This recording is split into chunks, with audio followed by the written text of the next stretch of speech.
My name is Elodie Parrish. I'm 29 years old, and for most of my life, I believed family was the one place where I would always be safe. I was wrong. The realization didn't come all at once. It arrived quietly, hidden behind excuses, smiles, and years of looking the other way. It arrived in a hospital room beneath fluorescent lights, where I found myself asking a question I never imagined I would have to ask. What do you do when the people who are supposed to protect you refuse to protect you at all? If you think this story is about a mistake, stay with me. Because sometimes the hardest truth to accept is that the people closest to you can spend years convincing you that your pain doesn't matter. And sometimes the greatest act of courage is deciding that it finally does. The first sign that something was wrong seemed small. My medication looked exactly the same as always. The bottle matched. The label matched. Even the familiar rattle sounded almost identical. Almost. At the time, I couldn't explain why something felt off. I only knew that a strange sense of unease followed me throughout the day. Then everything changed. Hours later, I found myself in an emergency room surrounded by doctors and monitors.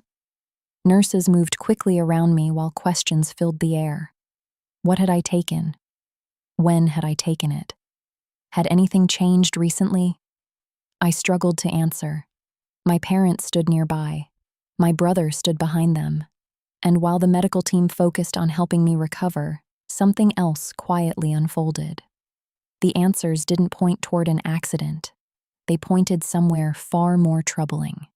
As specialists reviewed the results, their expressions changed. At first, they seemed confused, then concerned, then deeply serious. One doctor sat beside my bed and carefully explained that the medication found in my system didn't match what I had been prescribed. The discrepancy wasn't minor, it was significant, enough to create dangerous complications, enough to raise difficult questions. Questions nobody in my family seemed eager to answer. My mother immediately searched for explanations. Maybe there had been a mix-up. Maybe the pharmacy made a mistake. Maybe someone misunderstood something. Excuse after excuse filled the room. But none of them explained what the doctors were seeing. And none of them explained why my brother suddenly seemed unable to meet my eyes.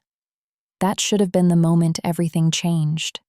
Instead, it became the beginning of a much longer journey. Because the moment I started asking questions, my family started asking me not to. Let's keep this private. Don't overreact. Think about your brother. Think about the family. I heard those phrases so many times they almost began to sound normal. Almost. But there was one problem. No one seemed concerned about thinking about me. No one asked how frightened I felt. No one asked why my trust had been shattered. No one asked what it felt like to realize that something was terribly wrong while the people closest to you were focused on protecting someone else. That realization hurt more than anything. Not because I expected perfection, but because I expected honesty. I expected accountability. I expected family. Instead, I received silence. Fortunately, there was one person who refused to ignore the facts: my doctor.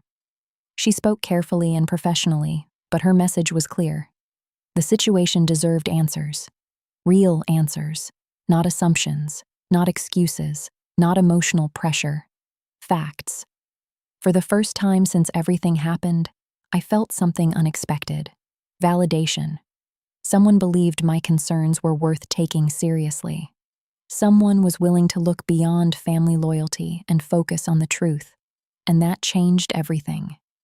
When I returned home, I made a decision. I stopped arguing. I stopped defending myself. I stopped trying to convince people who had already chosen what they wanted to believe. Instead, I started documenting. I saved records. I organized information. I created timelines. I wrote down conversations while they were still fresh in my mind. Not because I wanted revenge, because I wanted clarity. There's a huge difference. Revenge focuses on destroying someone else. clarity focuses on understanding reality. And after years of being told I was too sensitive, too emotional, too dramatic, reality was exactly what I needed. The more information I gathered, the more confident I became. Patterns emerged, details connected. Things that once seemed confusing started making sense. Most importantly, I began trusting my own instincts again. That might sound like a small victory. It wasn't. When you've spent years being told your concerns are imaginary, trusting yourself becomes an act of courage. Every document I organized, every note I saved, every question I asked, it all helped rebuild something I thought I had lost: my confidence. Meanwhile, the pressure continued.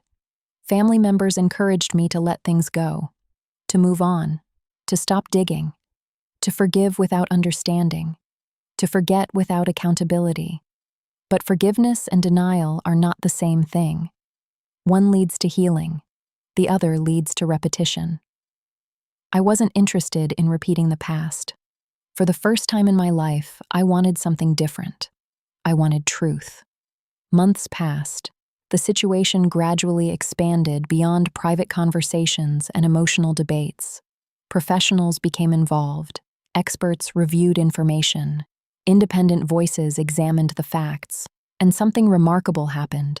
The truth became bigger than any one person's opinion. It no longer depended on who was louder. It no longer depended on family politics. It no longer depended on who people wanted to protect. The facts began speaking for themselves. That process wasn't easy. There were difficult conversations, painful realizations, moments when I questioned whether pursuing answers was worth the emotional cost. But every time I considered walking away, I remembered something important. If I abandoned the truth to make other people comfortable, I would be abandoning myself. And I had already spent too many years doing exactly that. Eventually, accountability arrived. Not dramatically, not through some cinematic confrontation. Real life rarely works that way. Instead, it arrived through official reports, documented findings, professional evaluations, and undeniable evidence. The truth emerged piece by piece, steady, unavoidable, permanent. For the first time, people stopped asking me to stay quiet. For the first time, they started listening. That moment didn't feel victorious. It felt freeing. There's a difference. Victory focuses on winning. Freedom focuses on healing. And healing was what I truly wanted all along. I never wanted anyone destroyed. I never wanted revenge. I simply wanted the truth acknowledged. I wanted my experience to matter. I wanted my voice to count.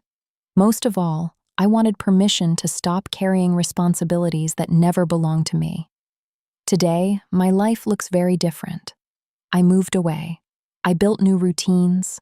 I surrounded myself with people who understand that trust is earned through actions, not demanded through titles. Some days are still difficult. Healing isn't linear. But every morning, I wake up knowing something I didn't know before. Peace begins when you stop protecting lies that are hurting you. Family can be important. Love can be powerful. Forgiveness can be beautiful.